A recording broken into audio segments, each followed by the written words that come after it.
नमस्कार, मुद्दा में आप सभी का स्वागत है। मैं हूं शाह आलम। पश्चिम बंगाल के आरजीकर, जी पश्चिम बंगाल की राजधानी कोलकाता में आरजीकर अस्पताल की वो घटना आपको याद होगी जब एक जूनियर डॉक्टर के साथ अमानवीयता हुई, उसके साथ रेप हुआ और उसके बाद उसकी हत्या कर दी गई, यानी कुकृत्य हुआ।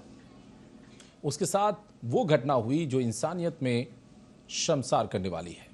उसके साथ वो घटना हुई जिसने इंसानियत को झकझोर दिया। उस घटना ने पूरे प्रदेश के अंदर उबाल ला दिया था। देश भर में लोग आक्रोशित हो गए। कोलकाता में लगातार प्रोटेस्ट हुए। अब इस मामले में फैसला आया है। फैसला कोलकाता की अदालत ने सुनाया है। कोलकाता की अदालत, जी हां, कोलकाता की अदालत ने यह फैसला सुनाया है। सियालदह कोर्ट ने यह फैसला सुनाया। क्या फैसला सुनाया है यह हम आपको आगे दिखाएंगे। पहले देखिए यह रिपोर्ट।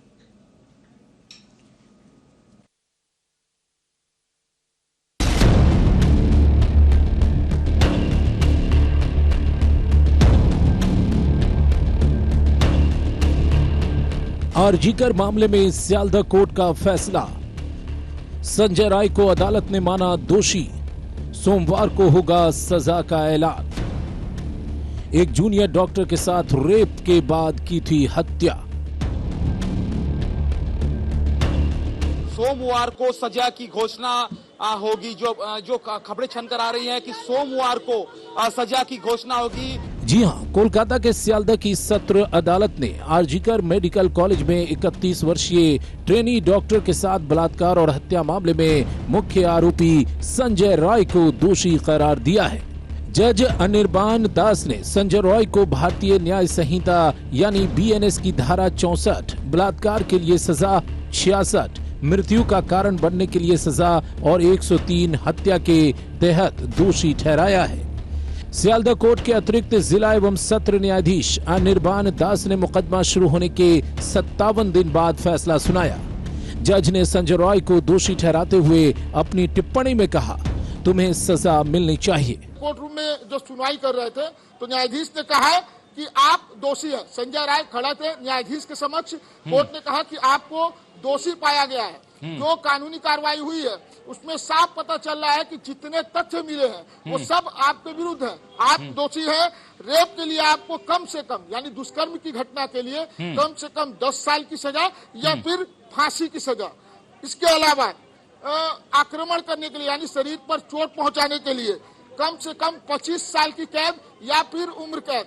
कोर्ट ने यहाँ उम्र कैद का जो समय सीमा है वो उसका भी पूरे तरीके से खुलेआम कहा है कि जब तक आप जीवित रहेंगे तब तक आपको जेल में रहना होगा, यानी ये उम्र कैद है। संजय राय ने जज से पूछा, मुझे फंसाने वाले अन्य लोगों को क्यों छोड़ा जा रहा है? इसके जवाब में जज अनिर्बान दास ने कहा, मैंने सभी सबूतों की बारीकी से जांच की है और गवाहों को सुना है। मुकदमे के दौरान दलीलें भी सुनी है। इन सब से गुजरने के बाद मैंने तुम्हें दोषी पाया है। तुम दोषी हो, तुम्हें सजा मिलनी ही चाहिए। अदालत 20 जनवरी को संजय रॉय की सजा का ऐलान करेगी। उसे तब तक के लिए न्यायिक हिरासत में भेज दिया गया है। और अभय के पिता जब कोर्ट रूम में मौजूद थे, हालांकि न्यायाधीश उठ गए थे, तब अभय के पिता ने कहा कि मुझे भी कुछ कहना है। तब कोर्ट रूम ने कहा, न्यायाधीश ने कहा, अरे आपको हमने नहीं सुना, ये हमारी गलती हुई है, कहिए क्या कहना चाहते हैं। तब अभय के पिता कोर्ट रूम में रोने लगे। रोते हुए नम आंखों से उन्होंने कहा कि मैंने जो इस कोर्ट से आस्था रखी थी उस आस्थे पर कोर्ट खरा उतरा है। मैं बहुत आज दिल से खुशी हूँ कि कोर्ट ने जो आज जिस तरह की बातें कही है उससे साफ है कि मुझे इंसाफ मिलेगा, अभय को इंसाफ मिलेगा, हमें इंसाफ मिलेगा। उधर अदालत के बाहर भीड़ लगी हुई थी। जूनियर डॉक्टर से लेकर अलग अलग सामाजिक संगठनों के लोग वहां पर इकट्ठा थे। राजनीतिक दलों के कार्यकर्ता भी दिखाई दे रहे थे। ये सब फैसले का इंतजार कर रहे थे। इसके बाद फैसले पर एक महिला ने अपनी बात रखी। उन्होंने कहा कि संजय राय ने तो अपना जुर्म कबूल कर लिया है, उसे सजा मिलनी ही चाहिए, लेकिन औरों को क्यों छोड़ा जा रहा है? रात 10 बजे अगर मैं रेप हो जाऊँ तो कल ये अदालत ये सुनाएगी कि एक इन्वॉल्व है, जहाँ पे हम लोगों को दिख रहा है कि एक लोग की बात नहीं है, बहुत लोग है। सरकार क्यों छुपा रही है इतना? संदीप घोष खुद ही रिस्पॉन्सिबल। संदीप घोष को छोड़ दिया क्यों? संदीप घोष रिस्पॉन्सिबल है तो उसका इंस्ट्रक्शन में ही सब कुछ हुआ है। ये संजय राय बोल रहे हैं हमें आईपीएस ने सिखा दिया है, इसलिए हम बोल रहे हैं कि हम कर रहे हैं। हमारे साथ बहुत लोग, अगर वो बोल रहे हैं हमें आईपीएस ने सिखा के, एग्जैक्टली उसका बात पहले सुनो।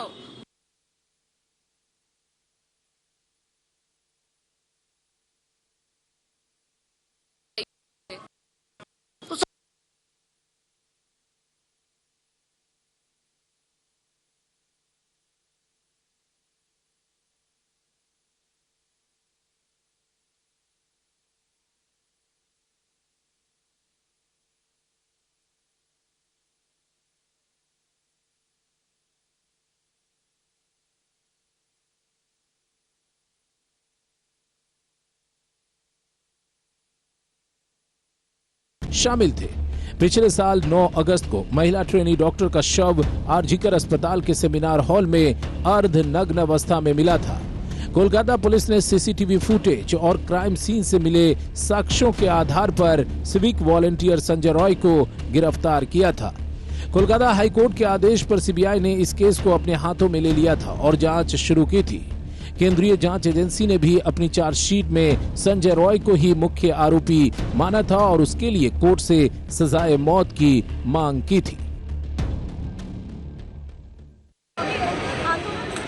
सियालदह कोर्ट में क्या कुछ हुआ और सियालदह कोर्ट में किस तरीके से अदालत में सुनवाई हुई और उस सुनवाई के बाद फैसला सुना दिया गया कि दोषी है संजय रॉय।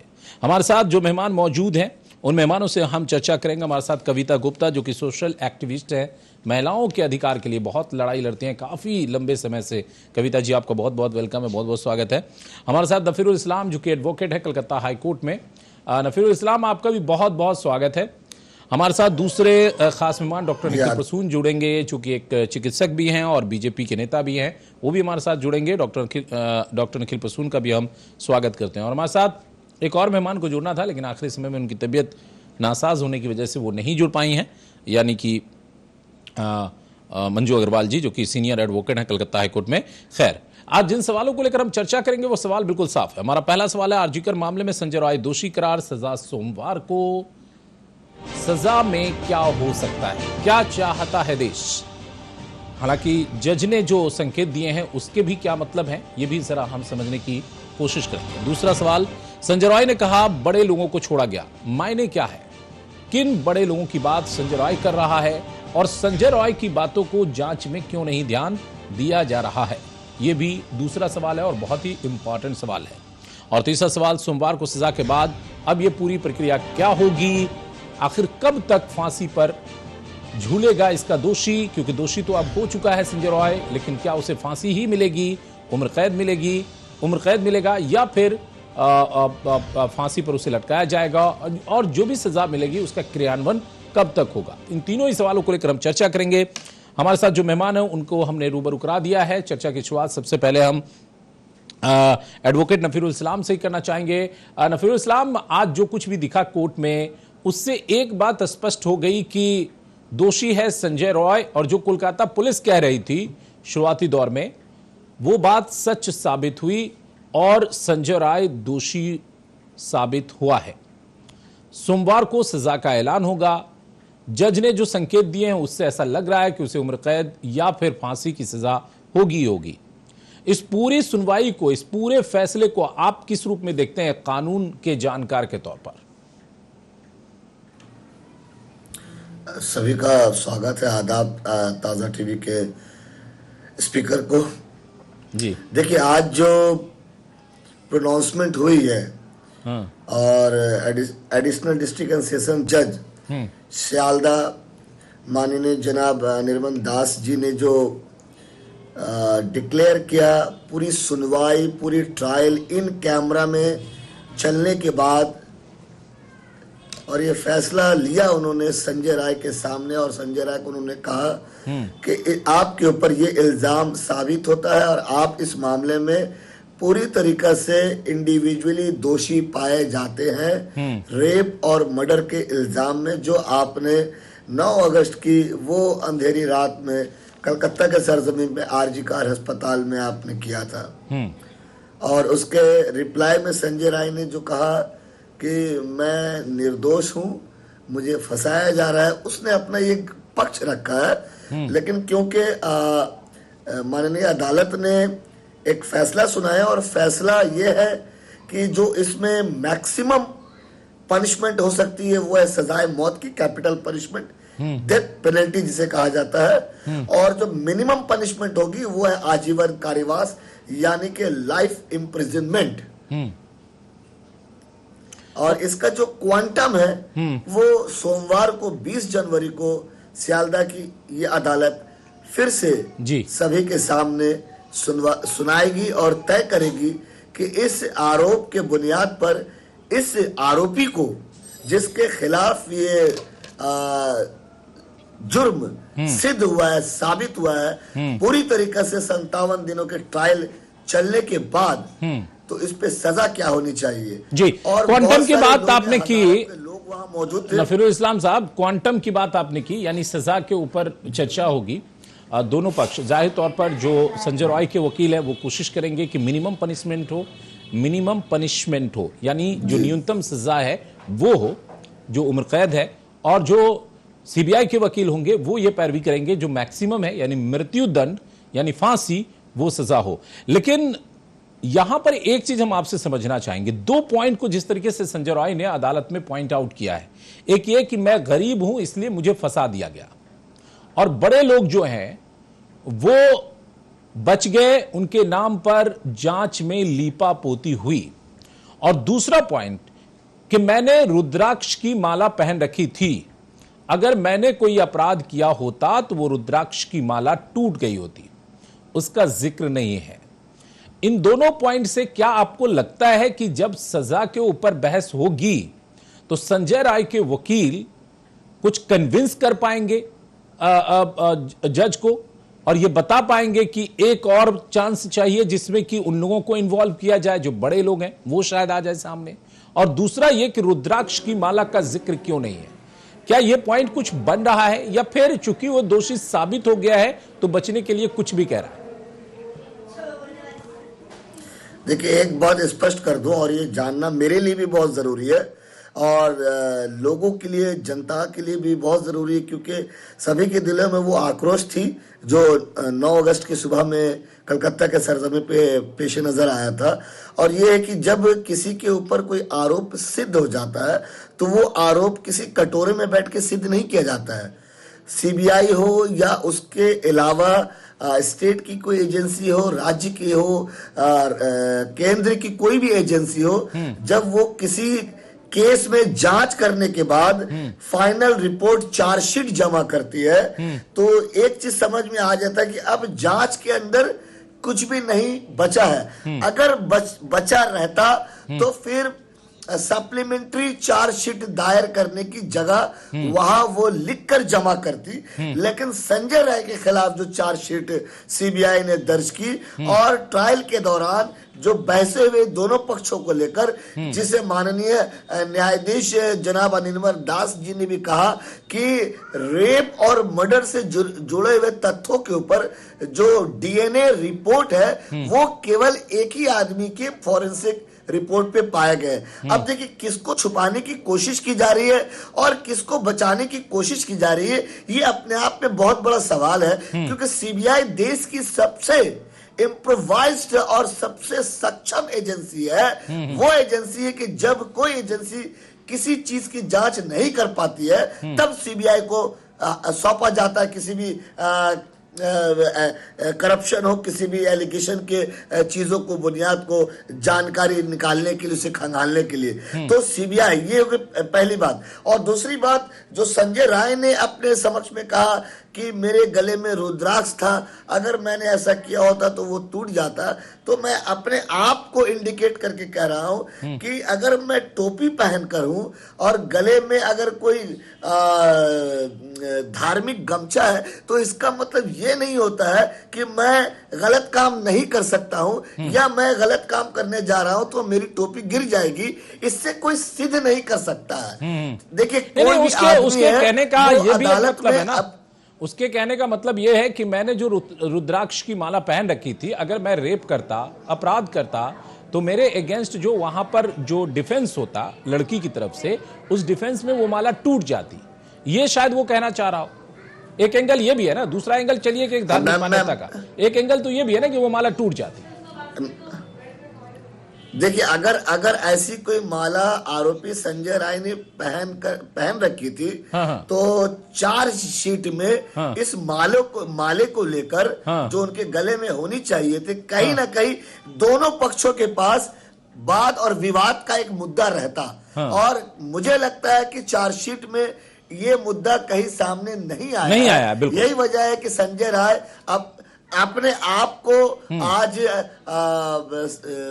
आरोपी घोषित होने के बाद, देखिए, हम और आप एक जर्नलिस्ट है, आप एक मीडिया प्लेटफॉर्म में है, आप लोगों तक खबर पहुंचाने की कोशिश कर सकते हैं, लेकिन हम और आप किसी खबर को बुनियादी तौर से पुख्ता बताकर उस पर अपनी मोहर लगाकर कोई राय नहीं पेश कर सकते हैं। ये हमारा अधिकार नहीं है, ये अधिकार कोर्ट का है, कानून का है। तो अगर हम या कोई भी आरोपी हो या कोई भी साधारण व्यक्ति हो, अगर मीडिया में गला फाड़ फाड़ के कहे कि मैं निर्दोष हूं, इसमें किसी को बचाने की कोशिश की जा रही, तो उस पर कोई अदालत जो है अपना राय या अपना टिप्पणी या अपना फैसला नहीं करेगा। यही मैं जानना चाह रहा था नफीरुल इस्लाम, चूंकि आप कानून के जानकार हैं, मैं यही जानना चाह रहा था कि ये जो रुद्राक्ष की माला का जिक्र किया गया, या फिर उसने जिक्र किया कि बड़े लोगों को बचाने के लिए लिपापोती की गई जांच में, ये कोई आधार बनता है क्या? तो आपने ठीक कहा कि वो सबूतों के आधार पर होता है, सुनवाई के दौरान चीजें आती है। कविता गुप्ता का एक रिएक्शन लूंगा, उसके बाद ब्रेक पे जाएंगे। कविता जी, पूरी सुनवाई के बाद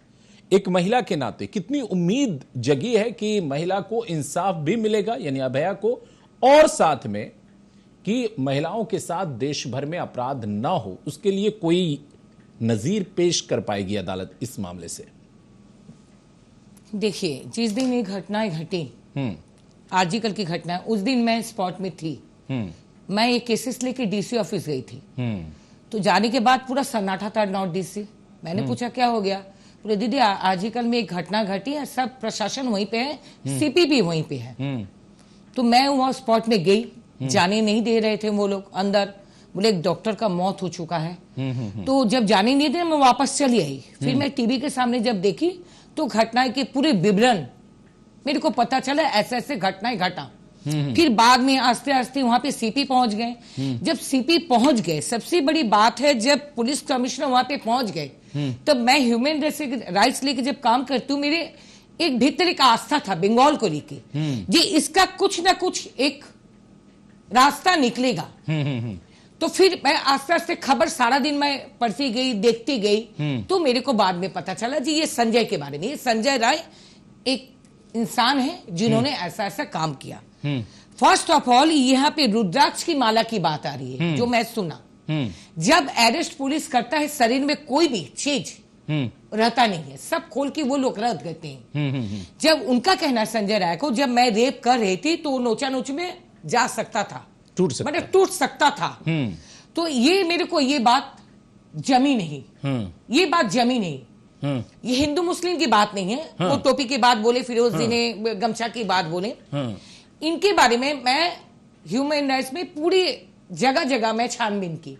ये बंदा ऐसा एक इंसान था, हर घड़ी पिया हुआ रहता था, हर वक्त पिया हुआ रहता था, और हर जगह प्रोस्टिट्यूशन एरिया में जाता था। उस दौरान मेरे को पता चला एरिया का आदमी से, उस दिन प्रोस्टिट्यूशन एरिया में ये गया, जाने के बाद ये पिया हुआ था। पीने के बाद वो लड़की का रेप किया कि नहीं किया ये मेरे को नहीं पता। ये बाद में पता चला जी ये लड़की का रेप किया। तो मेरे को जब बताया गया, जो दीदी आप ह्यूमन राइट्स का, तो आप रास्ते में उतरो। मैंने कहा जहां पे बंगाल की सीएम उतर गई, जहां पे बंगाल की कमिश्नर उतर गई जस्टिस के लिए, वहां पे हमारे ह्यूमन राइट्स का कोई काम नहीं है। जब कमिश्नर नहीं उतरते, सीएम नहीं आते, सीएम एक्चुअली सीएम के कान में जब ये बात गई, मेरे को पता चला, सीएम ने तुरंत ऑर्डर किया, सीपी तक, डीसी तक, पूरे एरिया के, हमारे कोलकाता के 70% पुलिस वहां पे पहुंच गए। तो मैंने कहा मेरा यहाँ पे काम नहीं है, मैं बाद में देखूंगी। जितने ऑर्गेनाइजेशन हमारे ह्यूमन राइट्स के थे, हम लोग जो जुड़े हुए थे, मैंने एक चीज फॉलो किया जो मेरे को खराब लगा बहुत। ऑपोजिशन जितने थे, वी वांट जस्टिस, ठीक है, वेरी नाइस, जस्टिस चाहिए, सब कुछ चाहिए। मैं औरतों के बोल रही हूँ। मैं 1 महीना पहले की बात बोलूं, बरतला में एक 7 महीने की लड़की के साथ रेप किया गया। कहां गई वो वन जस्टिस? कितने लड़की के साथ ऐसे कुकर्म किए जाते हैं। तो ये जो लोग बोल रहे वी वांट जस्टिस, खाली एक लड़की के लिए क्यों, बंगाल क्यों, भारत के हर लड़की के लिए क्यों नहीं ये लोग आवाज उठाते वी वांट जस्टिस? नहीं तो फिर ये तो पॉलिटिकल सिलेक्शन का मामला हो जाएगा हाँ, ना, पॉलिटिकल कि भाई आप भी हाथरस का मामला आता है तो आप हंगामा करते हैं, लेकिन बंगाल में होता है तो चुप हो जाते हैं। सर जी मैं एक बात बताती हूँ, मैं एक औरत हूँ, कि अभी किसी की औरत के साथ कोई भी गलत काम होता है तो औरत लोग को पहले उतरना चाहिए, लेकिन ये बात सोचना चाहिए हमारे बंगाल से अब दूसरे स्टेट में जाओ, कोई भी घटनाएं घटती है तो पुलिस वाला बैठा के रख देते, बैठो बाद में देखती हूँ, देखा जाएगा, घुमाते रहते। लेकिन बंगाल ऐसा एक देश है, हमारे बंगाल जो पुलिस कमिश्नर तक उतर के आए, वो लोग भी तो चाह रहे जस्टिस मिले। लेकिन यहाँ पे फिर कैसे हुआ? अगर जस्टिस मिले, अगर वो लोग चाह रहे थे, तो फिर टाला थाना के ओसी को क्यों सस्पेंड किया गया? ये थाना फिर जो है वो जो संदीप घोष है उसको क्यों सस्पेंड किया वो गया? मैटर अलग। संदीप घोष के ऊपर नेग्लिजेंसी का मामला क्यों दर्ज हुआ? नहीं वो अभिजीत मैटर मंडल के ऊपर क्यों दर्ज हुआ? सर जी संजय राय के साथ अगर संदीप जी और थाना के ओसी को जोड़ेंगे तो ये अलग मैटर है, ये अलग मैटर नहीं ये करप्शन, ये रेप का मामला है। एक व्यक्ति इतना पावरफुल कैसे हो सकता है कि संदीप घोष के ऊपर यह आरोप लगे कि वो नेग्लिजेंसी कर रहा था उसको बचाने के लिए, या टाला थाना के ओसी ने डिले किया मामले को दर्ज करने में, ये आरोप कैसे लग सकते हैं? संजय राय आखिर इतनी पहुंच का व्यक्ति कैसे हो सकता है? क्या था उसके पास कि भाई एक ओसी बचाने के लिए आ रहा है, एक डायरेक्टर बचाने के लिए आ रहा है? उसे क्यों आया? संजय राय को पुलिस अरेस्ट किया था ना? हाँ पुलिस ने किया था, ओसी को भी। लेकिन कब किया? जब ये जानकारी मिली, जब हलचल मचा जी, ये इनके साथ रेप के साथ जुड़े नहीं है, इनलीगल काम के साथ जुड़े, इनलीगल काम और गलत काम और रेप की मामला दोनों मामले निश्चित दोनों अलग है। चलिए हमें ब्रेक लेना पड़ेगा, ब्रेक लेना पड़ेगा। आपने कहा कि जो लोग वी वांट जस्टिस कर रहे थे वो अब कहा है, बात रुद्राक्ष की माला की आई। आपने कहा कि जब पुलिस किसी को अरेस्ट करती है तो सारी चीजों का लेखा जोखा तैयार करती है और उसे निकालती है। यही सवाल तो उसने उठाया है संजय राय ने कि इसमें रुद्राक्ष की माला का जिक्र क्यों नहीं है? हमने तो रुद्राक्ष की माला पहन रखी थी। उसने कहा कि एक आईपीएस के दबाव में मुझसे यह कहलवाया गया और मैं एक आईपीएस के दबाव में यह सब कह गया, बड़े लोगों को इसमें बचाया गया है। यह सवाल संजय राय उठा रहा है और फिर कोर्ट अपने टिप्पणी में कह रही है, जैसा कि खबर आ रही है, कोर्ट कह रही है कि पुलिस और अस्पताल प्रशासन में नेग्लिजेंसी थी, कमियां थी, लू फॉल्स थी। तो अब यह सवाल उठता है कि जब लू फॉल्स थी, खामियां थी, तो फिर उसकी सुनवाई क्या नहीं होनी चाहिए? या फिर जैसा कि नफीरुल इस्लाम कह रहे हैं कि अदालत अपने हिसाब से राय बनाता है सबूतों के आधार पर, निश्चित तौर पर हमें राय बताने का कोई हक नहीं है, यानी फैसला देने का, लेकिन हमें सवाल उठाने का, हमें उस पर चर्चा करने का, उसके हर पहलू को खंगालने का पूरा अधिकार है। यहां रुकेंगे एक छोटा सा ब्रेक के लिए, ब्रेक के बाद जल्द लौटते हैं, बने रहिए हमारे साथ।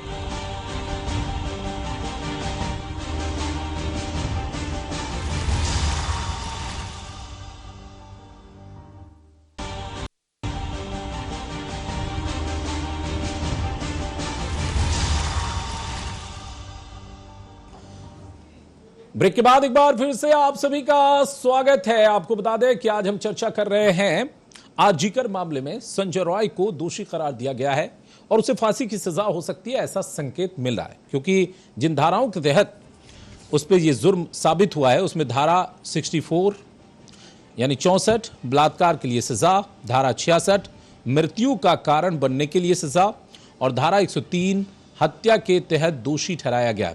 अब आप ये भी सोच रहे होंगे कि पहले तो धारा 302 की बात होती थी।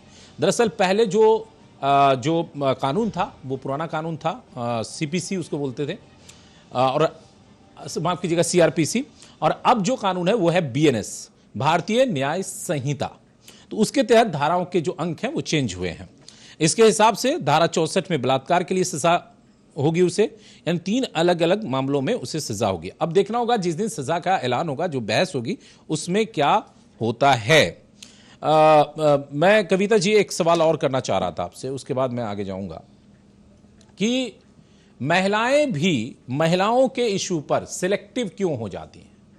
मेरा सवाल यह है, सिलेक्टिव इस सेंस में कि आप जिस आइडियोलॉजी को पसंद करती हैं, जिस राजनीतिक दल को पसंद करती हैं, जिसके शासन को पसंद करती हैं, उस वक्त में आपका परसेप्शन दूसरा हो जाता है, और जब आपके अगेंस्ट का कोई होता है तो आपका परसेप्शन दूसरा हो जाता है। महिलाओं का ऐसा मामला क्यों है?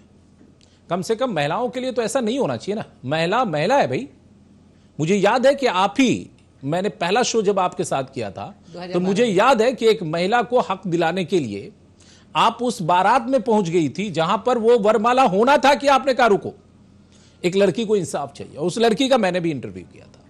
तो आज ये क्यों हो जा रहा है, सिलेक्टिव क्यों हो जा रहे हैं कि भाई यूपी में होगा तो तृणमूल के मानने वाले एक्टिव हो जाएंगे, कांग्रेस के मानने वाले एक्टिव हो जाएंगे, वाम फ्रंट वाले एक्टिव हो जाएंगे, बीजेपी राज्यों में होगा और यहां होगा तो बीजेपी वाले एक्टिव हो जाएंगे, यूपी में खामोश हो जाएंगे।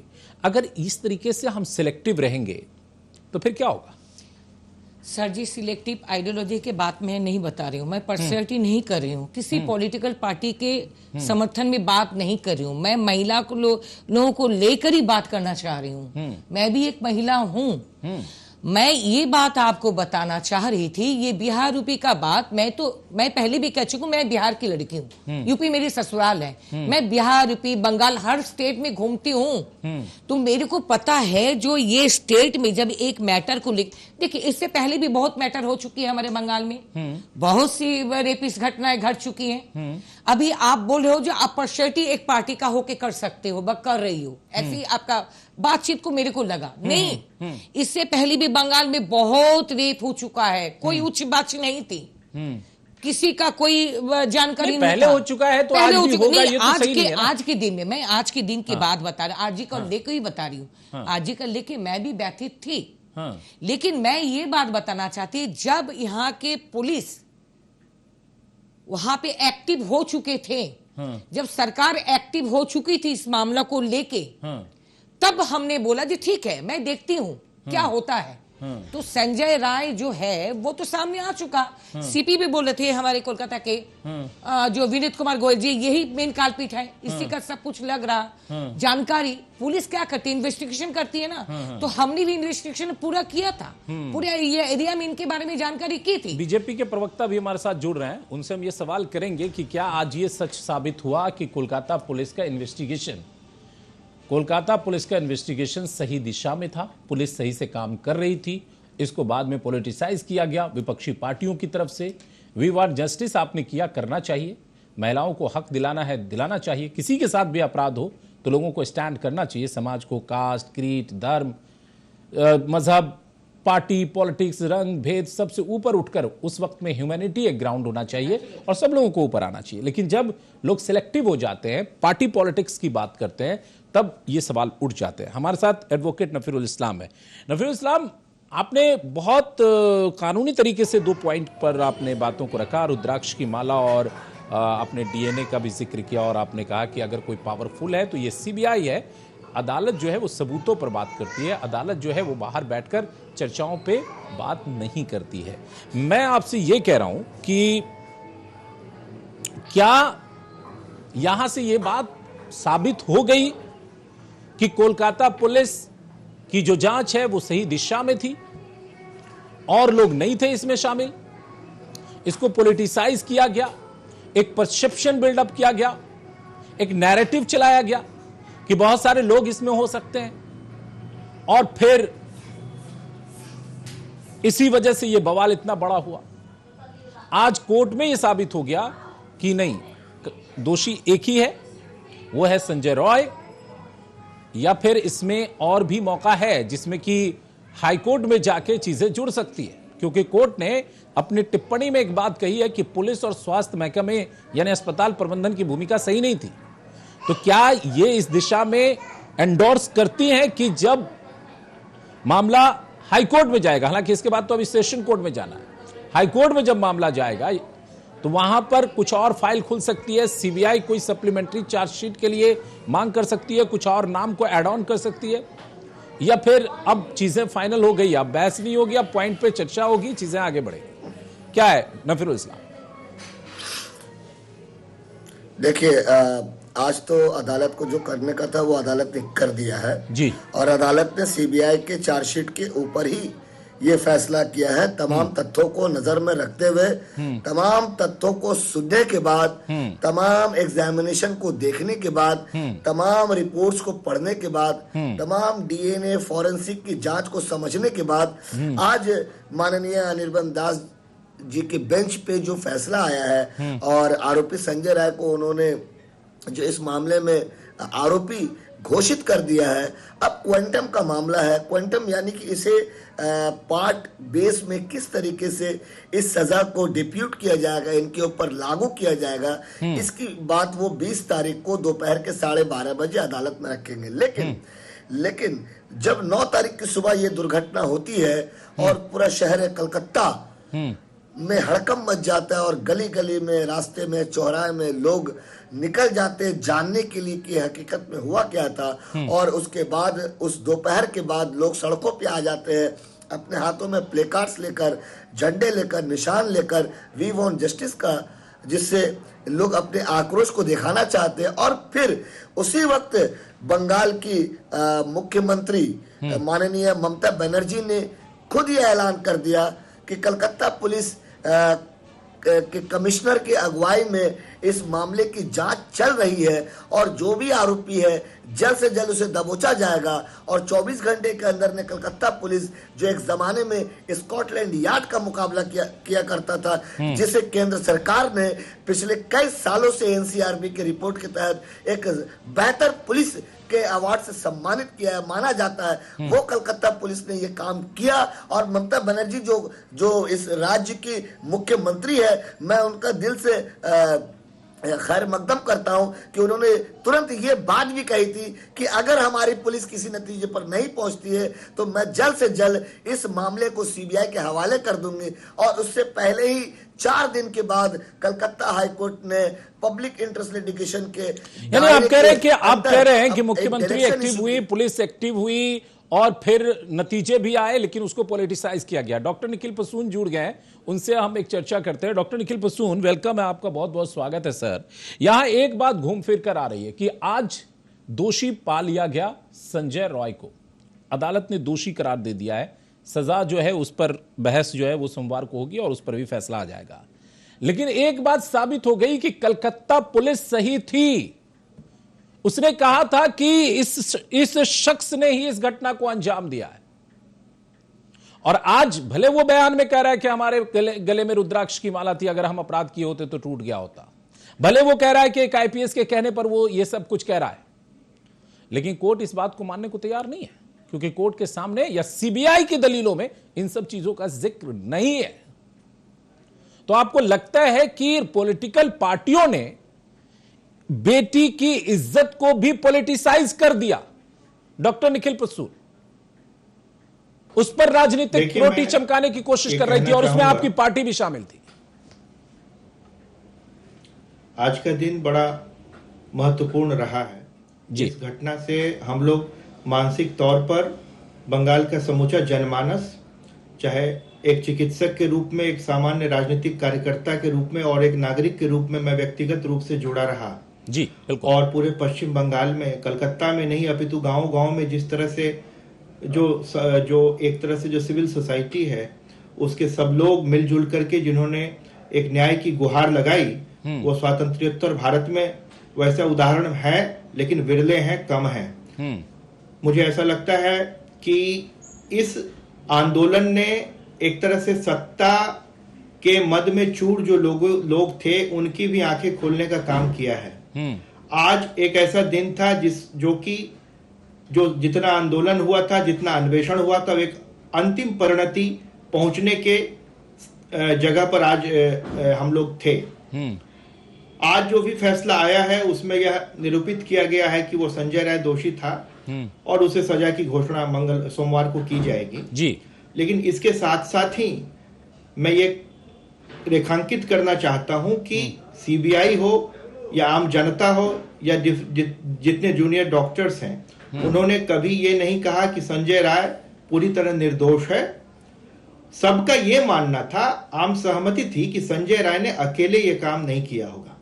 संजय राय के साथ और भी लोग शामिल होंगे, प्रशासनिक स्तर पर होंगे या उसके व्यक्तिगत स्तर पर होंगे, उन्होंने मिलजुल करके ये अंजाम दिया होगा। जो मेरी अभिया के जो माता पिता, उन्होंने भी कई बार यह बात प्रेस मीडिया के माध्यम से कही है। तो संजय राय तो दोषी था ही, कोई भी उसे निर्दोष नहीं मान रहा था, लेकिन ये काम अकेले संजय राय का नहीं, और इस पूरे साजिश में और कौन कौन लोग मुलव्विस हैं उसका अन्वेषण किया जाना चाहिए था। इसलिए ये कहना कि कोलकाता पुलिस ने संजय राय को आरोपित किया और वही सत्यापित हुआ है, ये एक अर्ध सत्य होगा।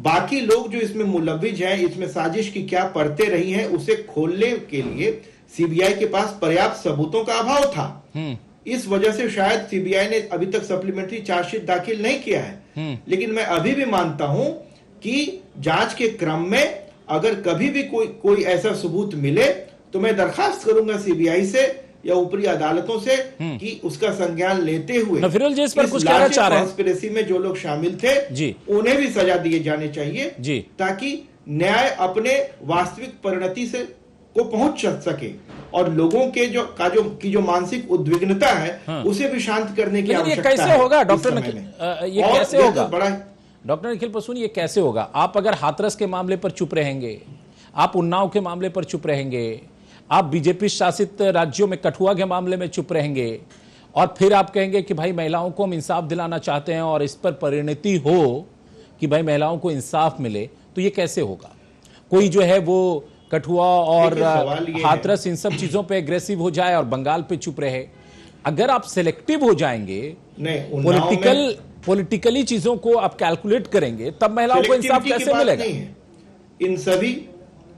इन सभी केसेस में दोषियों को सजा मिली है और वो जो सेंगर है और बाकी लोग हैं वो जेल के सीगजों के अंदर हैं। तो खैर वो एक दूसरा मामला है। लेकिन हमारी सरकार का जो ये रुख रहा है पश्चिम बंगाल में कि यहाँ एक तरह से जो हाथरस में आप दिखाइए ना कि आपकी पार्टी का कौन सा नेता कार्यकर्ता वी वांट जस्टिस कर रहा था। आप ये दिखाइए कि आपकी पार्टी से एसोसिएट करने वाला कौन सा संगठन है जो वी वांट जस्टिस कर रहा था।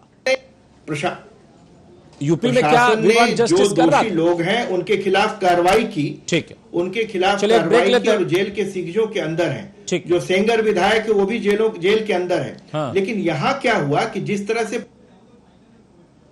जी और जिस तरह से लोगों के बीच में भ्रम फैलाने का प्रयास किया गया, जिस तरह से अंत्येष्टि करने का प्रयास जितनी जल्दबाजी में किया गया, पोस्टमार्टम जल्दीबाजी में किया गया, तो इससे तो शक की गुंजाइश बनती है कि किसको बचाने का प्रयास हो रहा है। अंत्येष्टि को लेकर तो हाथरस को पूरी दुनिया ने देखा कि रात के अंधेरे में किस तरीके से जला दिया गया। अभी भी देखिए निखिल जी, देखिए अभी भी देखिए कि जो प्रिंसिपल है, हाँ। जो प्रिंसिपल है और जो ताला थाने के ओसी हैं, हाँ। उन दोनों का नाम सबूतों को नष्ट करने में अभी भी सीबीआई के अन्वेषण में शामिल है, जिस पर वो जमानत। ठीक है, एक ब्रेक लेते हैं, भ्रष्टाचार के मामले में इस पर एडवोकेट नफीरुल इस्लाम कह रहे हैं कि नहीं ऐसा नहीं है। इस पर हम नफीरुल इस्लाम के पास चलेंगे, उसके बाद कविता जी के पास भी जाएंगे। एक ब्रेक के लिए रुकना होगा, ब्रेक के बाद जल्द लौटते हैं।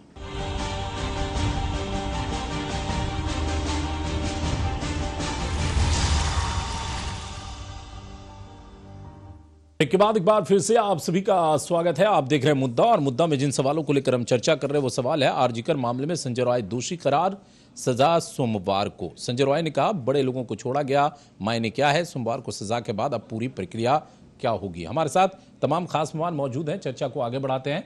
एडवोकेट नफीरुल इस्लाम, ब्रेक से पहले आप हाथ हिला रहे थे और कह रहे थे कि डॉक्टर निखिल पसून जो कह रहे हैं कि नहीं अभी भी जो सबूत मिटाने का जो आरोप है उस मामले में बेल पर है संदीप घोष और जो दूसरे लोग हैं यानी टाला ओसी। आप कह रहे थे नहीं ऐसा नहीं है। देखिए सीबीआई ने जो चार्जशीट दर्ज की संजय राय के खिलाफ और इन लोगों के खिलाफ वक्त के अंदर उन्होंने चार्जशीट नहीं दर्ज किया है और कहीं ना कहीं सीबीआई ने अपने तत्कालीन चार्जशीट पे जिसके बाद जिसके बुनियाद पे सियालदह की इस अदालत ने संजय राय को आरोपी घोषित कर दिया है, कहीं पे भी ऐसा कोई स्टेटमेंट सीबीआई की नहीं आई है कि टाला थाना के ओसी ने सबूतों को मिटाने की कोशिश की। टाला थाने के ओसी के ऊपर जो सीबीआई ने जांच के अंदर जो आरोप पाया वो ये है कि टाला थाने के ओसी ने डिले इन एफआईआर की है under UD case, unnatural death case, ये आरोप है। मैं आपको ये स्पष्ट कर दूं। और दूसरा चीज, संदीप घोष को इस केस में जो टैग किया है सीबीआई ने वो सिर्फ और सिर्फ इस बुनियाद पे किया है क्योंकि संदीप घोष उस वक्त आरजी कार अस्पताल के तत्कालीन प्रिंसिपल थे और ये उनकी जिम्मेदारी बनती है, मैं ठोक कर कह रहा हूं, ये उनकी जिम्मेदारी बनती है कि अगर आप प्रिंसिपल थे तो आपके रहते हुए ऐसा दुष्कर्म आपके कॉलेज में क्यों हुआ। ये आरोप का एक विषय, एक सब्जेक्ट बन सकता है। मैं आपको एक बहुत वाइटल इंफॉर्मेशन दे रहा हूं आलम साहब जी। 3 दिन पहले की बात है, मैं आपको बता दूं, वी वांट जस्टिस पे जो बात कल्पना जी कह रही थी, मैं उनकी बात से इत्तेफाक रखता हूं। 3 दिन कबल हुगली जिला की एक अदालत ने 5 साल की, कविता गुप्ता जी माफ कीजिएगा, मैं उनकी बात से जी इत्तेफाक रखता हूं। आज से 3 दिन कबल हुगली जिला की एक अदालत ने एक POCSO rape and murder case में एक आरोपी को 61 दिन के अंदर, मात्र 61 दिन के अंदर डेथ सेंटेंस घोषित किया। यह बंगाल की पुलिस की रिपोर्ट की बुनियाद पे हुआ। उसके बाद मैं आपको बता रहा हूं डेट वाइज, यह है आपका 24 नवंबर का मामला।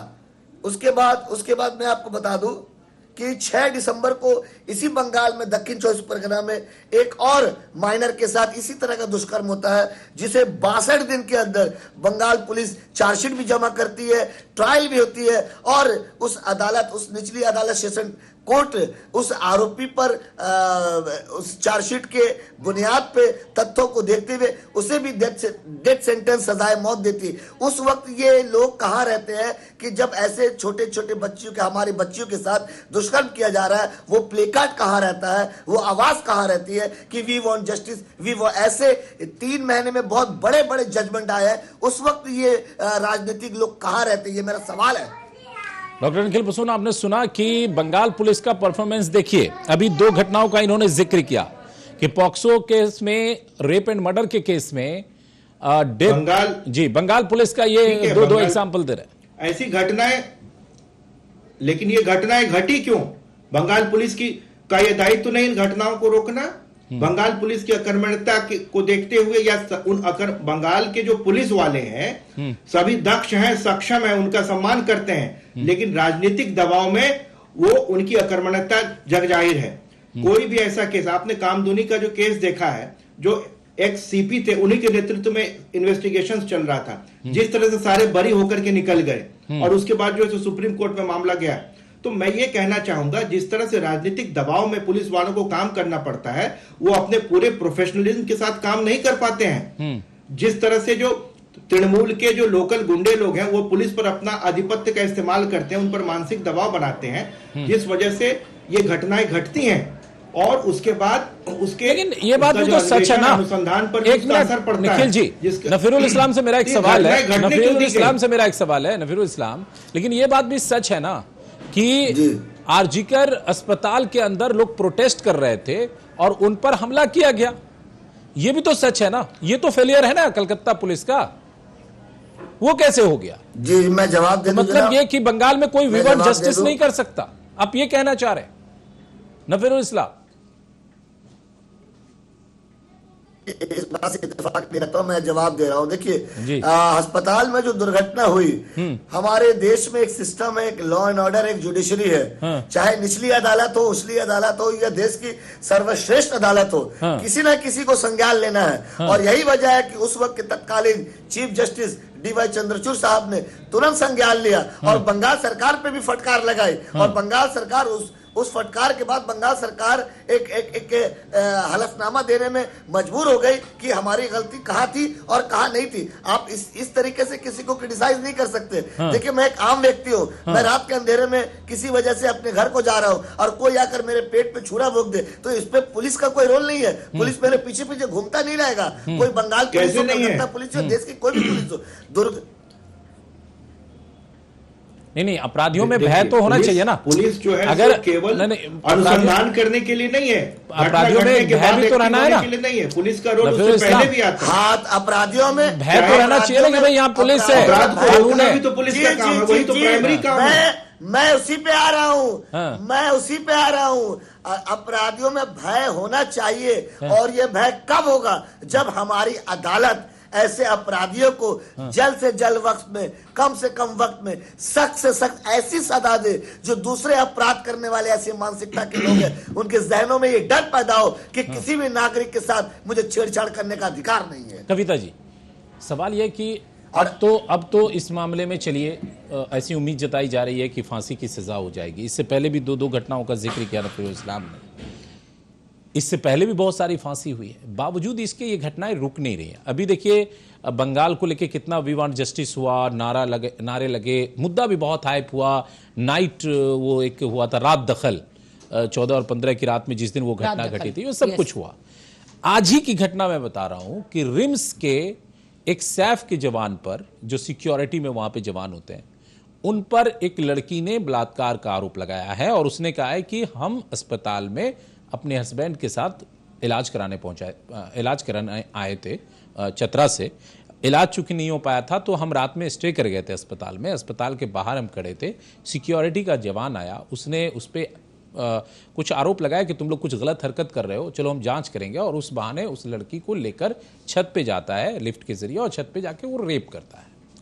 अब सवाल ये उठता है कि उसके बाद वहां जो है प्रशासन एक्टिव हुआ है, जो भी सीसीटीवी कैमरे हैं, FIR वगैरह, रांची में, रिम्स में, रांची में। मैं ये कह रहा हूं कि अभी कुछ महीने पहले कलकत्ता में घटना घटती है, इतना बड़ा बवाल होता है। आपको याद होगा निर्भया का वो कांड, दिल्ली में इतना बड़ा बवाल हुआ, कई ऐसे कांड, बावजूद इसके सिलसिला रुक नहीं रहा है। मैं ये कह रहा हूं कि ये सिलसिला रुक नहीं रहा है, ये जो कड़ियां हैं वो टूट नहीं रही हैं। इसका क्या इलाज हो सकता है? इसको कैसे रोका जा सकता है? कानून भी सख्त हो गया, हमने कानून को भी बदल दिया, सब कुछ कर दिया, हम सजा भी दे रहे हैं। अब देखिए फास्ट ट्रैक कोर्ट में सजा भी हो रही है, 64 दिन में सजा का ऐलान हो गया है, हालांकि उसके क्रियान्वयन में अभी टाइम लगेगा। फिर कैसे ये मानसिकता बदलेगी? क्या उस सैफ के जवान को पता नहीं है कि कलकत्ता में क्या हो रहा है? क्या नहीं पता है? सही बात है, मैं आपका बात को समर्थन करती हूँ। ये रांची में हुई, पूरे भारत में हो रहे हैं, रांची, बिहार, यूपी, बंगाल, सभी जगह, हर जगह हो रही है। इसको अभी मैं सवाल कर रही थी घर से आते आते हस्बैंड से, कैसे रोका जाए? जो लोग, जो हमारे बंदे लोग करते हैं, जो बंदे लोग, जैसे BSF के आपने बताया, एक पुलिस में सैफ ने वहां पे कोई सिक्योरिटी का है, सैफ या सैफ जो भी है थे वो, कुछ भी हो। कलकत्ता में संजय राय जैसा कि, और भी मैंने फूलबागान थाना को, बरतला थाना को बताया, 7 महीना का बच्चा को रेप किया गया।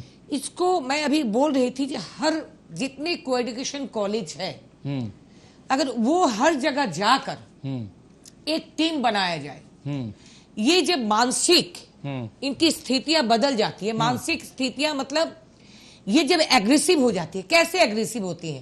देखिए, एक ह्यूमन बीइंग जब सिंपल एकदम अच्छे माइंड में रहते हैं, वो अचानक नहीं कर सकते ऐसा। जब माइंड उसका दूसरे तरफ जाता है, कुछ ले लेते हैं, कुछ भी हो, शराब हो, कुछ भी हो।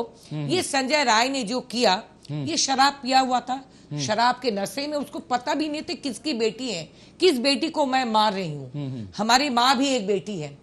तो ये सिचुएशन का पूरी मामला को अगर सुधारना चाहिए, ये समाज, हम लोग ही सुधार सकते हैं, एजुकेट करके सुधारा जा सकता है। बहुत इंपॉर्टेंट सवाल है। और डॉक्टर निखिल पसून की एक और पहचान है, हम अपने दर्शकों को बता दें कि वो डॉक्टर हैं, सोशल एक्टिविस्ट हैं, बड़े पैमाने पर काम करते हैं और पार्टी में भी अच्छे ओहदे पर हैं, डॉक्टर सेल में भी, और मीडिया पैनलिस्ट भी हैं।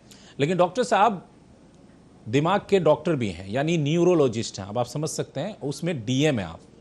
कलकत्ता के मशहूर चिकित्सकों में उनको शुमार किया जाता है। और ये मेरा उनसे एक प्रेम है कि वो इतनी बिजी शेड्यूल में भी वो हमें कुछ समय दे देते हैं। इसके लिए मैं उनका हमेशा आभारी रहता हूँ, क्योंकि हमेशा अभी भी वो हमारे साथ जुड़े हुए हैं, तो बाहर बहुत सारे पेशेंट वेट कर रहे होंगे, क्योंकि वो अस्पताल से भी जुड़े हुए हैं। डॉक्टर साहब, चूंकि आप तो न्यूरो साइंस को पढ़े हैं, आप अच्छी तरह से पढ़े हैं, आप जरा राजनीति से, बहस से, कानून से, इन सब चीजों से ऊपर उठकर आप क्या मानते हैं, इसका सॉल्यूशन क्या है? देखिए, इसका सॉल्यूशन जो होता है वो एक व्यक्तिगत स्तर पर होता है, एक सामाजिक स्तर पर होता है, एक प्रशासनिक स्तर पर होता है। जी।